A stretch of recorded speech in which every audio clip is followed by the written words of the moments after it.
¿no? Porque, de Desde hecho,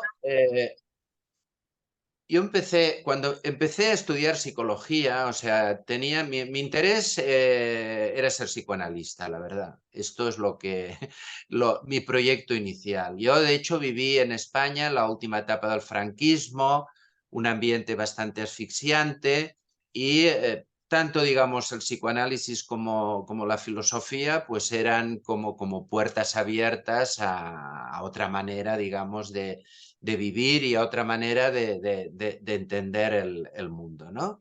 Entonces las dos cosas me llamaron la atención. Ya de adolescente llegó a mis manos tanto la Si hablo Zaratustra de Nietzsche como la interpretación de los sueños de Freud. Cuando empecé a estudiar filosofía en el bachillerato me entusiasmó, pero una vez empecé la universidad, me decidí por la psicología clínica, y sobre todo pensaba esto en el psicoanálisis, porque entendía más, digamos, la filosofía como algo que a mí me interesaba, como algo para ir trabajando, pero no tanto, digamos, como una posible profesión, ¿no? Entonces, la verdad es que, bueno, fueron años también complicados al final del franquismo. Me metí también en política. La verdad es que salí un poco quemado de todo, y aparte la psicología que se enseñaba en la Universidad Autónoma era muy conductista, muy biologista, que tampoco me entusiasmó, ¿no? Entonces estuve unos años haciendo cosas varias. También empezó a interesarme el yoga, el tai chi, la cuestión oriental, ¿no? Hasta que en un determinado momento me decidí a reiniciar los estudios universitarios, estudiando filosofía, ¿no? Entonces, pues bueno, tuve la verdad buenos profesores, siempre con unos intereses un poco dispersos. O sea, lo único que de hecho no me interesaba demasiado era ni la metafísica que se daba en la universidad, que era muy escolástica, ni tampoco el tema de la lógica y la metodología de la ciencia, ¿no? Que eran dos departamentos importantes. Más bien la antropología, ética, historia de la filosofía. Y bueno, a partir de aquí tomé la decisión de dedicarme a la enseñanza de filosofía. Y bueno, pues preparé las oposiciones, lo cual también me permitió un trabajo bastante sistemático, ¿no? Dentro de diferentes autores. Y la verdad es que estuve un tiempo dedicado básicamente a lo que sería la didáctica, digamos, de la filosofía. O sea, pienso que haber trabajado en la enseñanza secundaria, en el bachillerato, que mi trabajo como profesor universitario ha sido muy puntual y bastante más tarde, pues me permitió algo que yo creo que es muy importante, que es intentar entender la filosofía desde un planteamiento, por una parte, muy claro, y por otra parte, muy digamos, de principiante en el buen sentido de la palabra. Hay un libro de un maestro zen, Suzuki, que dice mente zen, mente de principiante, un poco con esta idea de ir un poco a lo más básico, a las preguntas más básicas, ¿no? Entonces, encontrarme cada año, durante los 33 años que he estado dando clases a adolescentes, ¿no? Bachillerato, pues a chicos que no sabían nada de filosofía, y tener que transmitirles y de alguna manera crearles una cierta inquietud, un deseo, digamos, por profundizar o entender filosofía, pues esto fue un trabajo que a mí me resultó muy importante para ser capaz, digamos, de superar lo que yo creo que es una trampa posible, que es ya entrar dentro de una especie de jerga y de vocabulario filosófico en el cual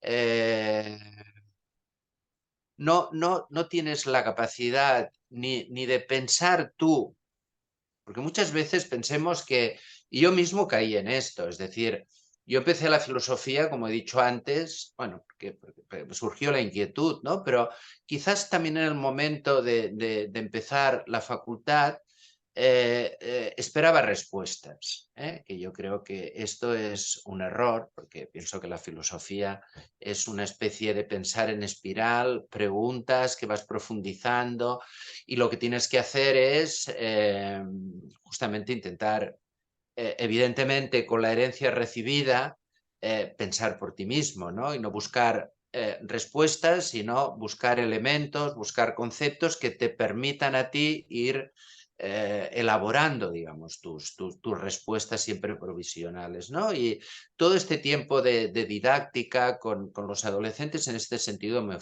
fue bien, ¿no? Hasta que en un determinado momento ya empiezo, digamos, de manera no académica, es decir, desvinculado de la facultad, pero yo creo haciendo un trabajo riguroso, pues tuve como dos investigaciones bastante largas, ¿no? Primero, una investigación sobre el tema del imaginario, que era algo que me interesaba mucho y también me servía como un encuentro entre lo que sería el psicoanálisis y la filosofía. Entonces lo trabajé mucho a partir pues, el concepto imaginario de Lacan, bastante contrapuesto al de Castoriadis, o sea, y escribí un libro que se llamaba Redes y Obstáculos, que se publicó el año 2010, ¿no? Entonces esto, bueno, fue una investigación de unos 10 años que me resultó muy fecunda, digamos, intelectualmente. Luego el año 2011 publiqué, que luego lo hemos comentado, un artículo que se llamaba psicoanálisis, filosofía y budismo, o budismo zen, no me acuerdo, ¿no? Entonces ya era un primer intento desde la ética, desde una propuesta de transformación de uno mismo, ver cómo podían confluir estas tres tradiciones. Esto fue un artículo cogiendo básicamente la idea de filosofía de Pierre Radot, la filosofía como forma de vida, como práctica, como ejercicio espiritual. Y luego a partir de aquí también fui escribiendo artículos de algo que me interesó mucho, que era el debate de Foucault con Pierre Radot. Y luego escribí un libro, justamente después de varios artículos, porque a la gente a la gente que le interesaban mis artículos decían, esto está muy bien, pero ¿qué libro hay? Y no había libro, ¿no? Entonces escribí Ejercicios espirituales para materialistas, el diálogo imposible entre Pierre Radot y Michel Foucault, que se publicó en 2017. Y luego, el año pasado, el 2023, publiqué otro libro en el cual resumiendo un poco el trabajo anterior, incorporando también algo de psicoanálisis y sobre todo también incorporando a un autor que había trabajado mucho, que era François Julien, que François Julien de alguna manera es el filósofo que intenta entender lo impensado de la filosofía y va a China, aprende el camino del pensamiento chino y luego a partir de esto intenta, pues bueno, toda una reflexión filosófica, ¿no? Y siempre, aparte de todos estos autores, hay otro invitado que a lo mejor tampoco le he dedicado, ahora hace poco he publicado un artículo también, que saldrá en un libro, referido también a lo que yo llamo la propuesta de una vida verdadera, que es Spinoza. Y al Sí. final lo que he conseguido es resumir todo este trabajo filosófico de tantos años en esta pregunta. ¿Qué es una vida verdadera? ¿Qué es una vida verdadera?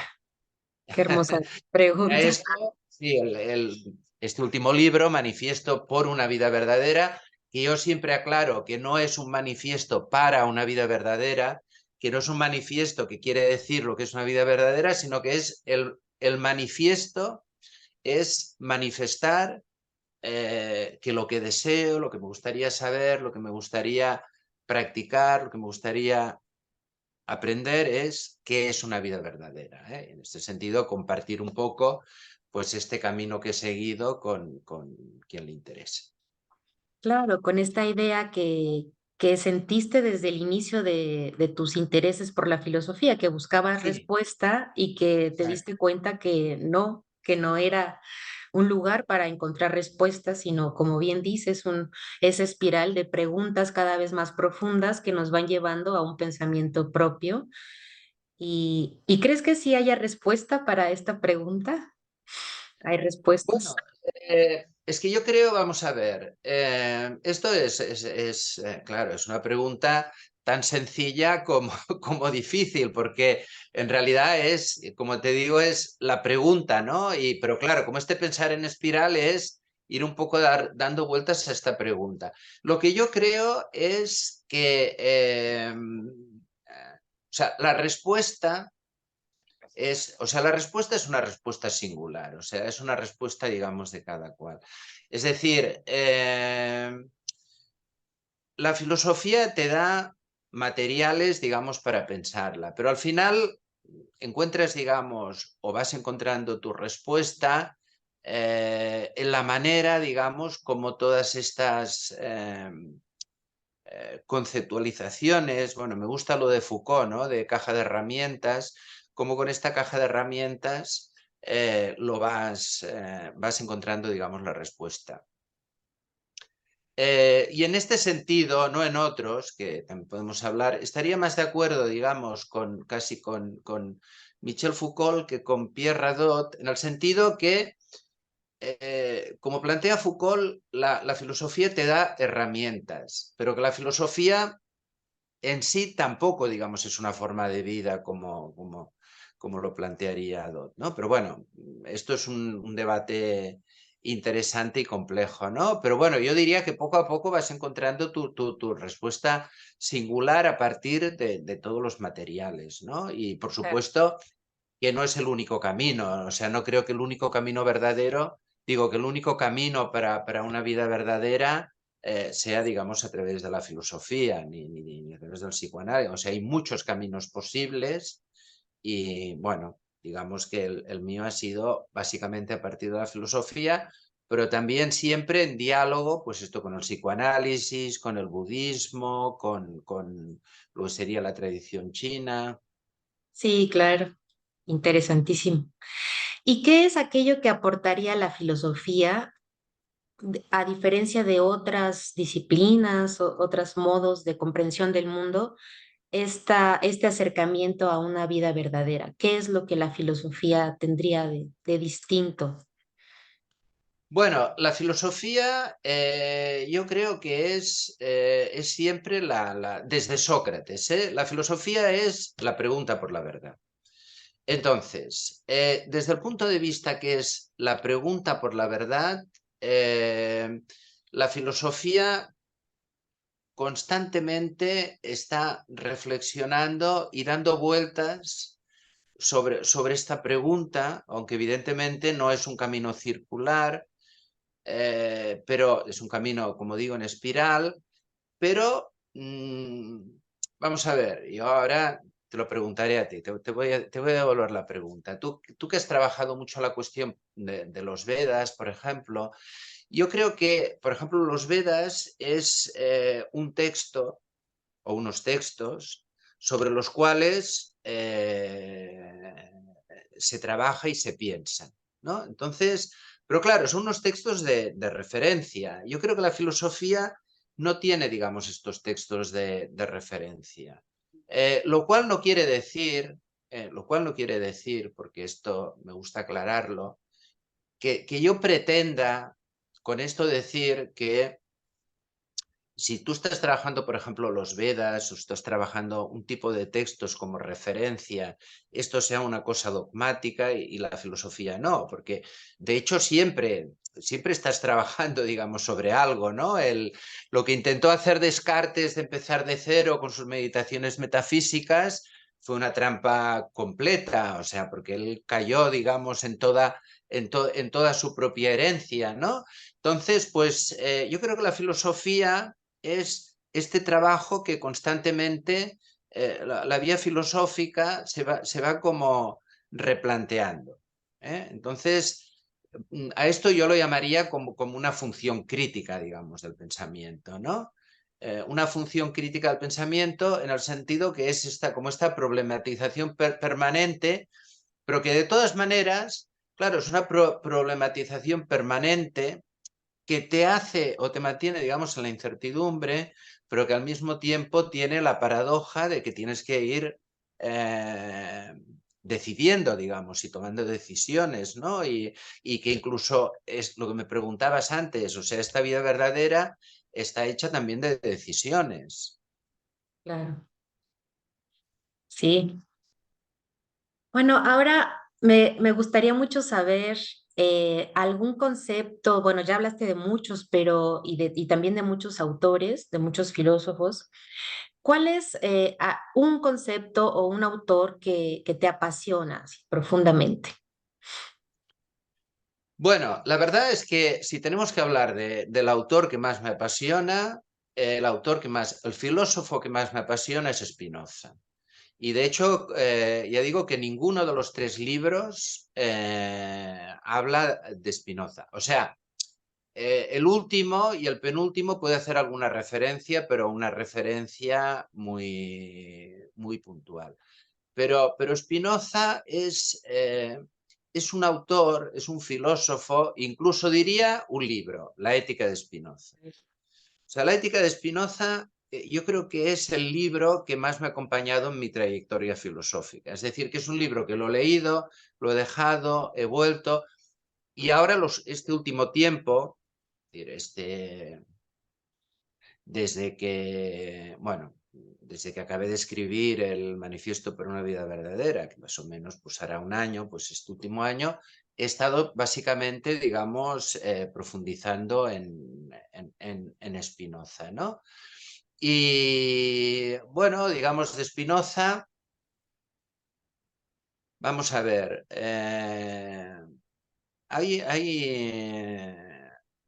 digamos, hay varias cosas que, bueno, un poco para contestar también a la pregunta, ¿no? Me decías de un poco de conceptos o de problemas, ¿no? Siempre teniendo en cuenta que la pregunta es esta, ¿qué es una vida verdadera? Que también es algo que he abordado de Spinoza, ya digo, en este último artículo que he hecho, que saldrá en un libro, no sé cuándo, pero eh, entonces, claro, Spinoza plantea, digamos, una serie de paradojas.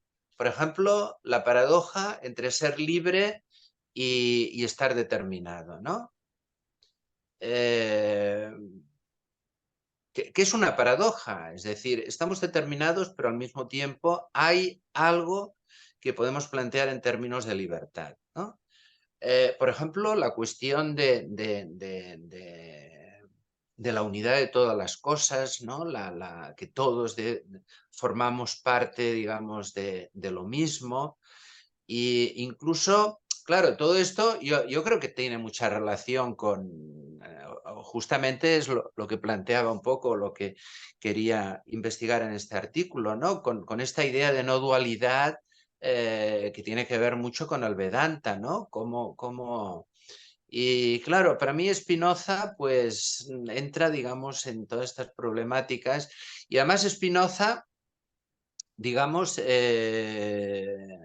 plantea un reto que es, o sea, un libro que es la ética, que él dice, escrito según el orden geométrico, con definiciones, axiomas, deducciones, pero que al mismo tiempo es todo lo contrario, ¿no? Entonces, digamos que para mí este libro, La ética de Spinoza, están un poco todas las preguntas y todas las paradojas de la filosofía. Sí, maravilloso el texto, sin duda. Pues ya tendremos justamente pronto, ahora en marzo, el gran gusto de tener el curso de la ética de Spinoza para poder entender más a profundidad. Bueno, por supuesto, una introducción, porque es un Sí, libro muy profundo, como bien dices, que más desde tu concepción abarca pues esta gran pregunta y viendo que a lo largo de toda tu trayectoria, habiendo estudiado todo esto, que puedas resumir de alguna forma en la ética de Spinoza todo, me parece que es una interpretación sumamente interesante la que has de tener del texto. Entonces, yo estoy muy entusiasmada por entrar al curso, por escucharte hablar de o esto. sea, bueno, Vamos a ver, mi idea, digamos, respecto a los cursos es esto, ¿no? Hacer como 4 cursos introductorios, pues, uno de Spinoza, después uno de Julien y a través de la filosofía china, uno de Hadot y otro de Foucault, en principio, que serían un curso de 4 horas y media, o sea, 3 sesiones de hora y media, muy introductorias, ¿no? Y a partir de esta introducción, pues bueno, luego ya plantear más adelante un trabajo mucho más en profundidad, ¿no? Afortunadamente, mi trabajo, digamos, como profesor en la educación secundaria, pues me ha dado, pues esto, ¿no? O sea, por necesidad me ha obligado, digamos, a ser sintético y bueno, es muy difícil, digamos, hacer una introducción a Spinoza en 4 horas y media, pero bien, y a los otros autores, pero bueno, lo he hecho otras veces y yo creo que es posible. O sea, sobre todo, eh, lo que yo pretendo es hacer una introducción rigurosa que vaya en contra, digamos, de lo que sería un poco una introducción de manual, ¿no? Porque el problema de Claro. los manuales en general es que, claro, etiquetan mucho y, bueno, tiene que ser una introducción muy buena o un manual muy buena para que no tenga el efecto contrario, ¿no? Sí, de confundir más. Sí, entonces, Sí, pues bueno, pues esta es un poco la idea, o sea, hacer pues en 4 sesiones una primera introducción a Spinoza, a su obra, y las otras 3 sesiones, pues, perdón, las otras 2 sesiones, pues hablar un poco de los de las 5 partes que componen la ética, ¿no? sí.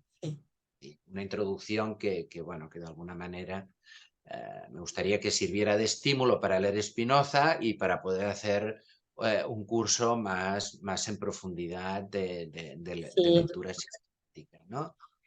Y ahora, ahora cuando te pedí información sobre este curso que vas a impartir de Spinoza, recuerdo que mencionaste en tu resumen sobre el tema que Spinoza era uno de los filósofos más influyentes de nuestro tiempo, ¿no? Sí. ¿Qué nos puedes contar de esto? ¿Por qué consideras que Spinoza es uno de los filósofos más influyentes? Bueno, esto es, la verdad, es una pregunta eh, que tampoco tiene una respuesta muy clara. De hecho, nuestro amigo omnipresente Zizek escribió un artículo sobre Spinoza y empezaba diciendo, todos amamos a Spinoza. ¿Por qué? Porque, vamos a ver, los marxistas actuales reivindican a Spinoza, teorías democráticos radicales tipo Toni Negri también reivindican a Spinoza. Los liberales reivindican a Spinoza, y todo esto hablando del Spinoza político, que tampoco no es, digamos, yo creo lo más importante. Después tenemos desde los que consideran que Spinoza es un materialista, los que consideran que es un espiritualista, los que consideran que es un ateo, Entonces, es lo extraño de Spinoza es que escribiendo un libro que parece que sea con esta estructura matemática, un libro que solo tiene una interpretación posible, hay tantas interpretaciones, ¿no? Incluso salió un libro hace ya unas décadas que se llama La Ilustración Radical, que plantearía que Spinoza en el siglo XVII es un ilustrador más radical que todos los que vendrían después, ¿no? Entonces, bueno, ¿por qué? Es muy difícil, porque al final son muchas contingencias, pero lo que viene a ser, digamos, sorprendente es el interés, que de hecho el interés existe, la cantidad de libros que están saliendo sobre Spinoza y la cantidad de interpretaciones que se están haciendo sobre Spinoza. Por ejemplo, ahora también tengo una amiga filósofa argentina muy buena que se llama Diana Sperling, que ha publicado un libro que se llama El tiempo de Spinoza, un libro muy riguroso que es una interpretación, digamos, de Spinoza desde la tradición del judaísmo, ¿no? Entonces, bueno, yo no soy un experto en Spinoza, esto también lo quiero decir claro, soy un lector de Spinoza, o sea, yo no soy un especialista, bueno, por diferentes razones, pero soy un lector, yo creo, un lector paciente, un lector interesado y un lector que piensa, digamos, y ha pensado mucho sobre lo que dice este libro y en este sentido pienso bueno, que tengo mucho, digamos, que compartir porque, digamos, tengo un recorrido largo con respecto, digamos, a Spinoza, ¿no? Entonces, yo creo que la única condición es no hacerle decir a Spinoza lo que no dice, ni ocultar cosas que dice porque no nos interesa una determinada interpretación. Pero, digamos, excluyendo esto, que me parece una lectura poco honesta, sí que pienso que se pueden hacer lecturas bastante diferentes, ¿no? Muy bien, muchísimas gracias. Pues bueno, también me llamó mucho la atención de tu trayectoria tan larga e interesante dentro de la filosofía, que bueno, has sido profesor muchísimos años, 36 ya, y como 33. 33, perdón, y como dices, pues estuviste muchos años con adolescentes en la educación secundaria y ahí justo eso te impulsó a hacer más didáctica la filosofía, ¿no? Por la exigencia de los adolescentes ante temas tan complejos, ¿no? Y profundos a hacer. También he tenido esa experiencia de hacer que se interese, ¿no? Es todo un arte, en verdad. Y ante esto yo me preguntaba, de haber dado clase a adolescentes, ¿qué has aprendido de la filosofía, de esta Bueno, enseñanza? pues justamente lo que he aprendido es vamos a ver, que la única filosofía, digamos, que para mí tiene valor es la filosofía que, primero, que puede explicarse a adolescentes, es decir, evidentemente, vamos a ver, los adolescentes o sea, pueden entender lo que pueden entender, porque no tienen una formación, digamos, filosófica, justamente porque estamos hablando de dar clases de filosofía. De hecho, en España es primero y segundo bachillerato, que son los 2 años anteriores a la universidad. El primer año son como problemas filosóficos y el segundo año es un poco la historia de la filosofía. Pero que finalmente es lo mismo, porque la filosofía y la historia de la filosofía son dos maneras diferentes de abordar lo mismo, problemas y autores en cuanto que no dan respuestas, sino que dan, digamos, maneras de pensar, ¿no? Pero entonces, este contacto con los adolescentes me ha obligado, digamos, a ser claro, a ir a lo más básico, a lo más radical y a ser capaz yo mismo de entender que la filosofía es algo que está ligado a las preguntas de la existencia, que son justamente las preguntas que nos hacemos en la adolescencia, y que la filosofía tiene que ser capaz de decir algo aquí. Sí, eso es Esto bellísimo. y este esfuerzo de claridad, ¿no? O sea, este esfuerzo de decir las cosas de la manera más clara posible y sobre todo que esto, por ejemplo, una cosa que aprendí que también me parece interesante, porque yo, claro, inicialmente, sobre todo en este curso que es el de iniciación, que es primero bachillerato, que son temas, pues, ética, tema la verdad. Entonces, inicialmente decía, bueno, pues entonces lo que voy a hacer es plantear el problema y decir diferentes respuestas. ¿No? Por ejemplo, pues los racionalistas dirían tal cosa. Entonces, ya me di cuenta que esto era un error. Esto era un error porque la filosofía no es una pregunta previa y unos autores que dan diferentes respuestas. O sea, la filosofía es lo que se va generando, digamos, con los problemas y el pensamiento. Entonces, cada vez lo que hacía más y sin ningún tipo, digamos, de complejo,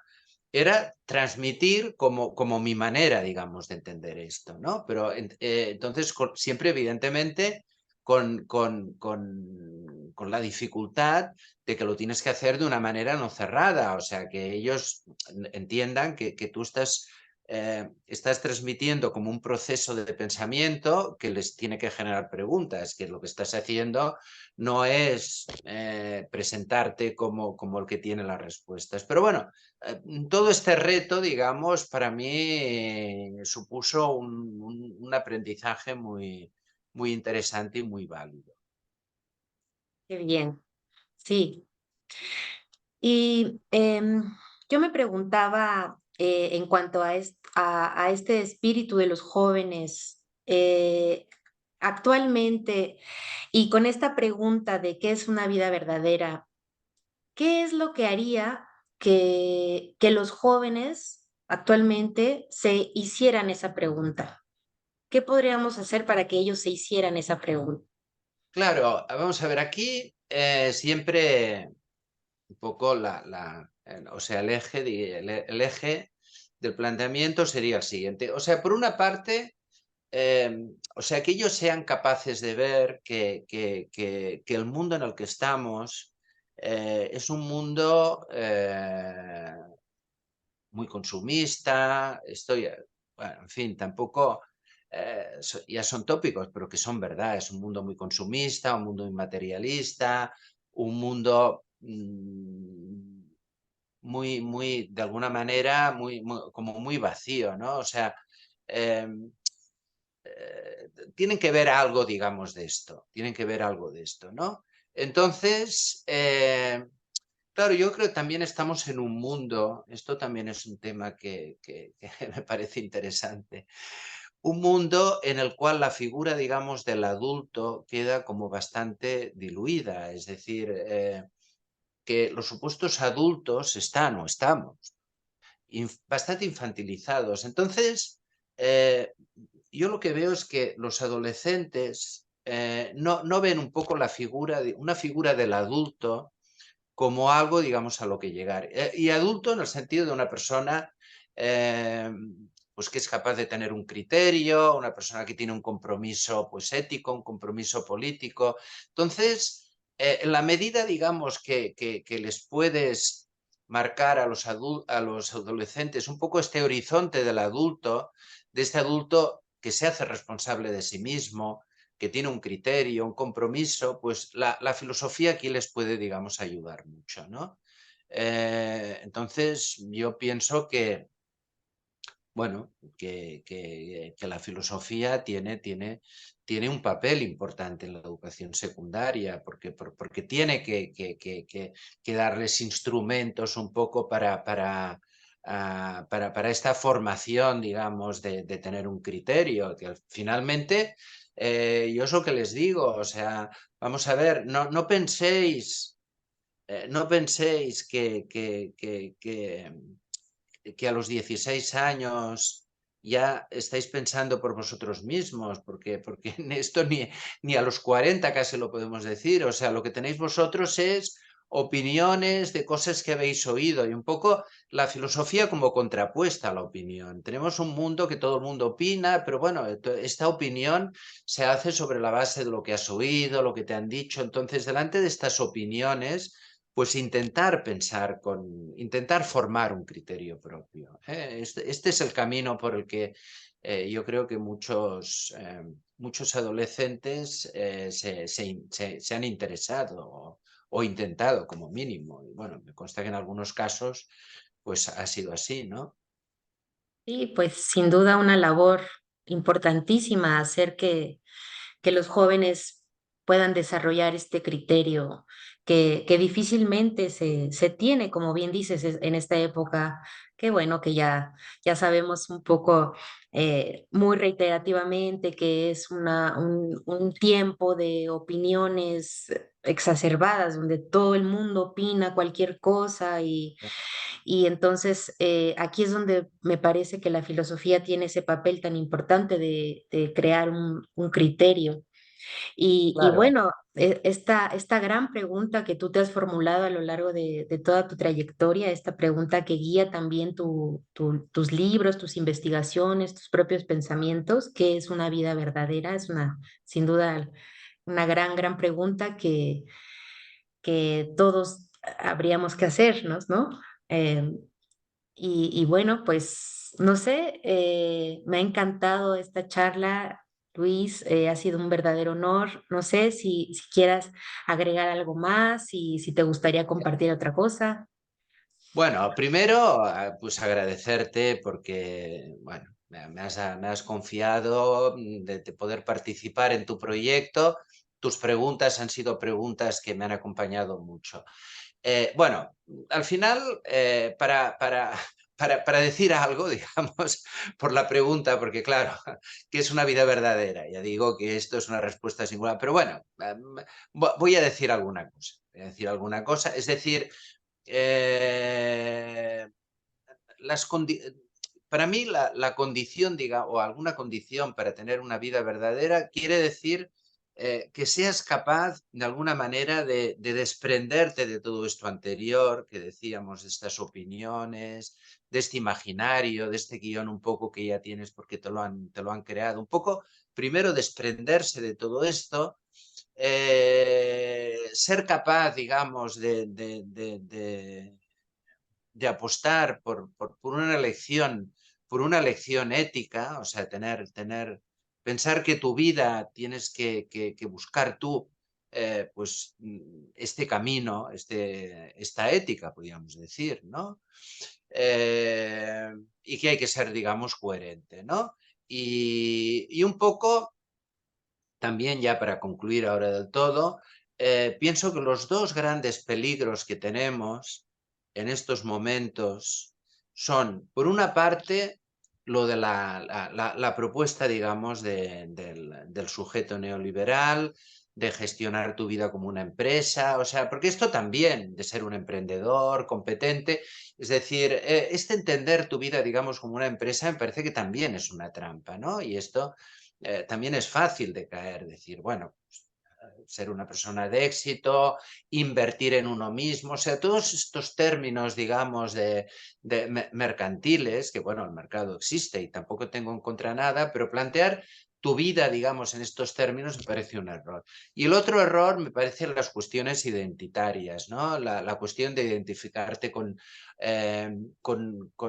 desde el nacionalismo, el fundamentalismo, todo esto me parece que son los dos errores que pueden atraer también a los jóvenes, ¿no? Y bueno, pues al final lo de la vida verdadera pues es un reto, digamos, que tú tienes, ¿no? Y entonces acabo con la frase del poeta español Antonio Machado: caminante, no hay camino, haz camino al andar, ¿no? Son tus huellas el camino y nada más, que más o menos, no sé si de memoria lo he dicho bien, pero parece una idea muy buena. Yo creo que por aquí va la cosa.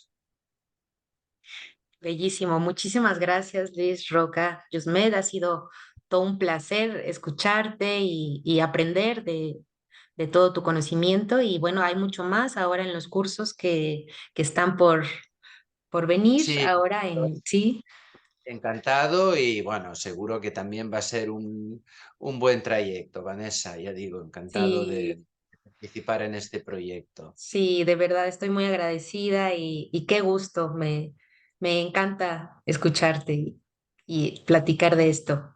Y bueno, pues muchísimas gracias a todos. Estamos aquí al pendiente por cualquier duda que tengan en relación a los cursos con Luis Roca Yusmet. Muchísimas gracias, Luis. Bueno, Eh, gracias a ti y a todos los que estáis escuchando. bueno, pues que tengas muy linda noche allá, ya a descansar por acá.